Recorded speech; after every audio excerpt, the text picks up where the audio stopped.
It was a while back. I read this interview with you in Empire Magazine. It was you and Simon Pegg. And Edgar Wright. Yeah, and Edgar Wright. And you were talking about how what you hoped is that Lucas would sort of turn Star Wars over to his fans. And we've been talking about JJ. He did. And he did exactly that. And Pegg's involved. Yeah. Like, that's the weirder thing. It's like we were three dudes who just like Star Wars talking in that article. And then years later, one of us is like, well, I actually work on Star Wars now. That's Pegg. Yeah. Conversations like this are the future of cinema.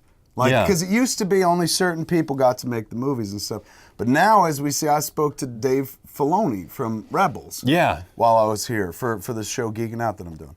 And this is a guy who is like a fan like me.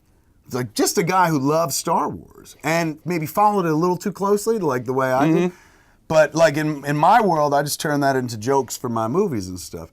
He literally aggregated into... He's making it. Even more so, he explained like the prequels to me in such a way where I'm like, dude, I'm literally going home rewatching the prequels because you just gave me a prism through which to watch those movies where like I've never seen them that way. And I'm not one of those people. It's like, I hate the prequels. I like the prequels. But you've been defending the prequels for a long time now. I'm on board with the prequels, man. But he gave me a prism through which to watch the prequels. He said, think about it like this. All those movies are about the failure of the Jedi. Like the Jedi, everyone thinks they're perfect, everyone thinks they'll protect us. And throughout those movies, there are all these like moments of weakening where they're like, we can't detect this and we can't do these things. But they don't let anybody else know. And ultimately, it's about the failure of the Jedis. And they think they can overthrow the Sith, but instead they strengthen the Sith. So what happens is the next generation, Luke, Leia, and Han, they become the heroes that the previous generation couldn't be.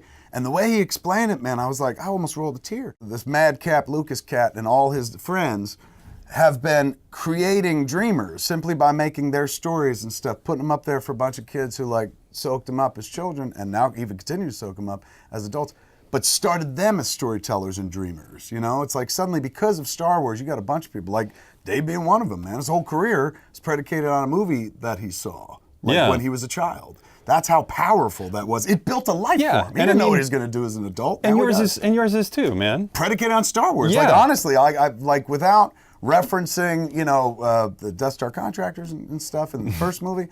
I don't know. Like that's the thing that most people talk about when they talk about Clerks. We really attached to that when we saw Clerks. It's just like, this is like us. I was lucky enough that we got to do something that everybody did in real life, but we got to do it in a movie first, and that gives you bragging rights. Because most people are like, oh, it was in a movie, that's from that movie. But what was beautiful about that scene was anybody who watched those movies, I don't care if you're like, Star Wars is your religion, or if you're just someone like, oh yeah, I saw them when I was a kid, you had those discussions